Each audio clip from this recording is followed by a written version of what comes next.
I know it's a little tough after having a lunch at 4 o'clock, which generally starts at 2.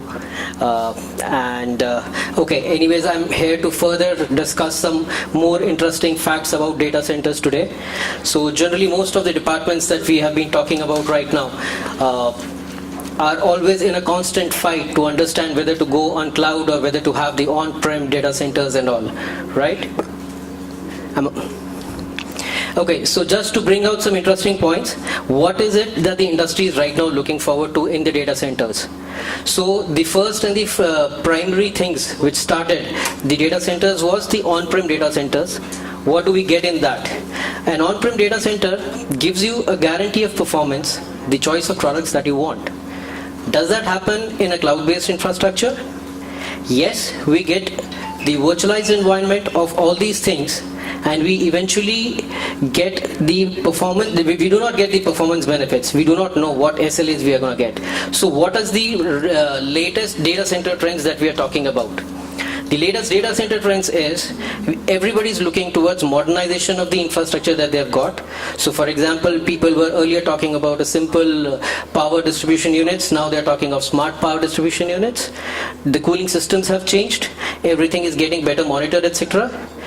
The workload rationalization. So people do not want too many of devices and boxes and racks and all that stuff. They want to reduce that as less as possible. The flexibility and the agility. The flexibility and the agility, what we mean to say is that today there's a technology X that we are talking about. Tomorrow a new technology comes in and we just want to adopt that almost immediately. Unluckily, even to procure a new hardware, that will take at least 8 to 10 weeks, and before that, as the government things goes on, typically a time around 20-30 days minimum before any procurement can happen. Pay as you grow. Pay as you grow is again maybe more of a business model for cloud service providers, but also for a lot of government organizations where you get spikes at different given point of times. For example, an election commission might get a spike during the election period. A revenue management system of a particular department will get a spike at the time when most of the citizens are filling up their forms or paying their bills, etc. And lastly but not the least, everyone wants to lower down the cost of their infrastructure and lower down the space, power, cooling, everything. Now what is the challenge when you start looking forward to going to such kind of a data center? Most of the people eventually think that we should go on a cloud. Now what happens in a cloud? Everybody has heard cloud a lot. What happens over there? What people do is they take a virtual image of each of these network devices and put it on a server. Unluckily, the servers are not meant to do the processing of connections. So, can you go?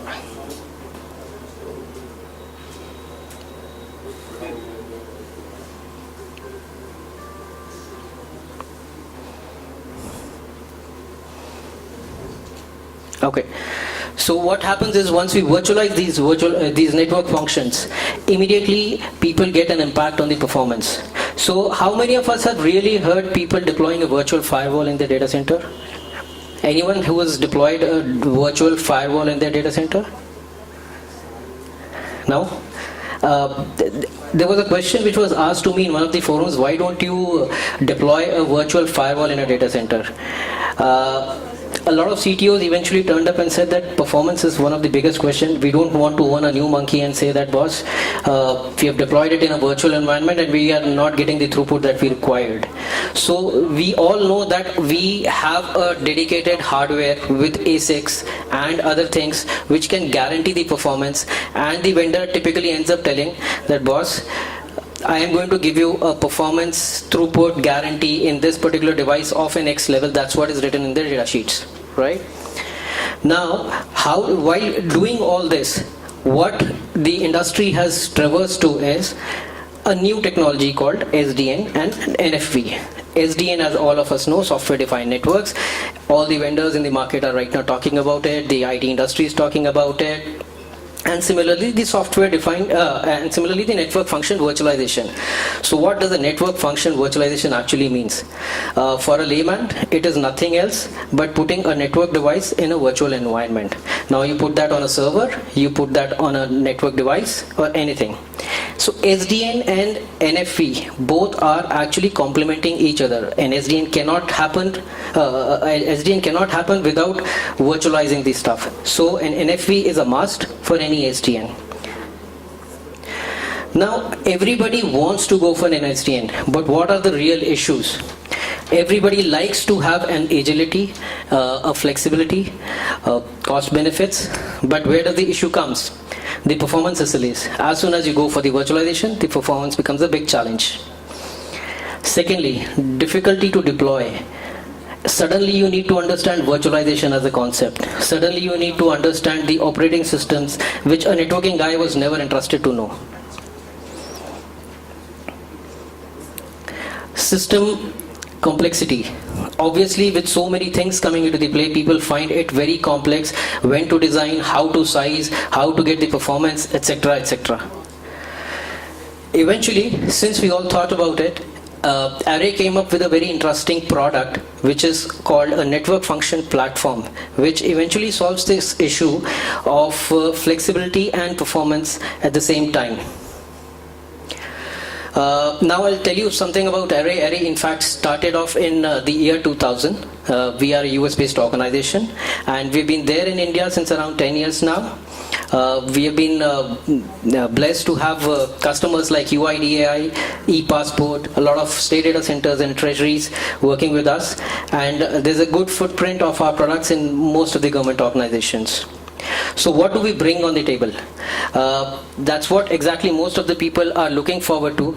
The people want best of breed products. So as soon as we talk about an SDN, we are talking of multiple technologies on a single device.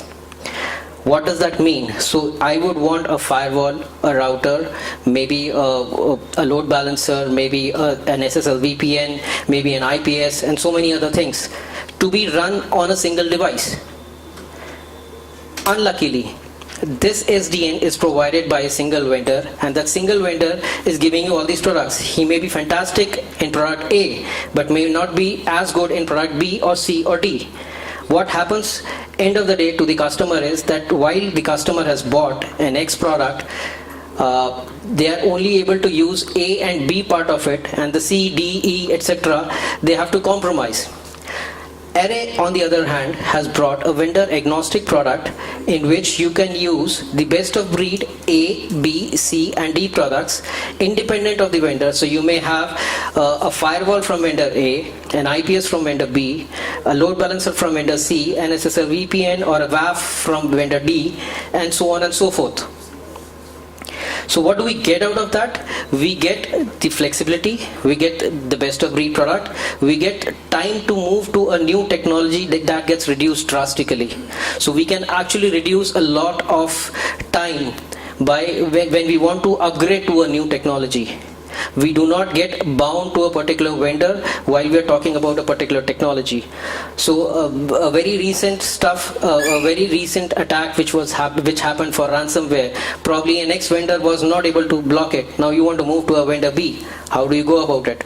So otherwise you would have to go for procurement of a hardware and so on and so forth, which can be very easily taken care by this. Besides that, Array also has products in silos, which has always been there since around 10 years now. So we have the internet or link load balancer, MPLS load balancer, the application load balancers, the SSL VPN device, and IPv6 to IPv4 gateway, the multi-cloud tenancy, the next generation SSL VPN, and so on. This is just a classic example of what a particular hardware can host. So we have a case where we have a load balancer, an SSL VPN from Array, a WAF from Positive Technologies, a Fortinet firewall, an NS Focus DDoS, and maybe you can keep on adding on these. Why customers choose Array? as I told you just a moment back, agility is one of the most important thing.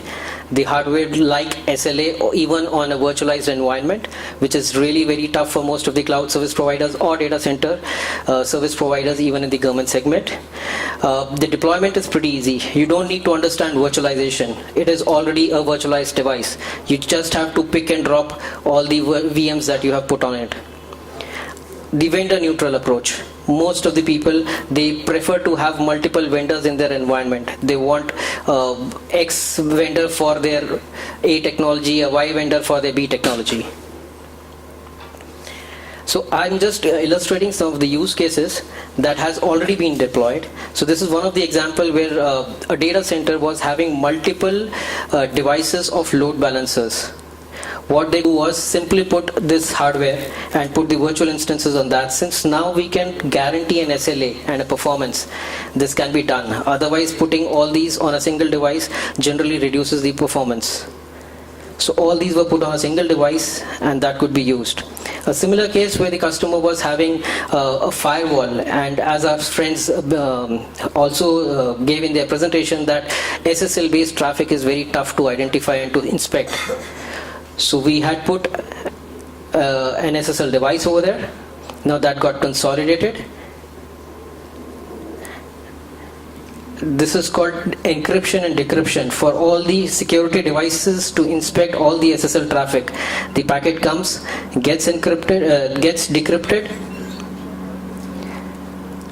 passes through the security firewalls, gets encrypted again, and then passes on to the server. Otherwise, all this SSL based traffic gets routed to all these places without being inspected. With this, I would actually like to play a small video on what the NFV is actually about. Volume please, volume please. Driven by IT demand for dynamic provisioning, portability, and pay-as-you-go consumption. However, agility often comes at the expense of performance, with general-purpose servers, hypervisor overhead, and VM contention conspiring to prevent agility at scale.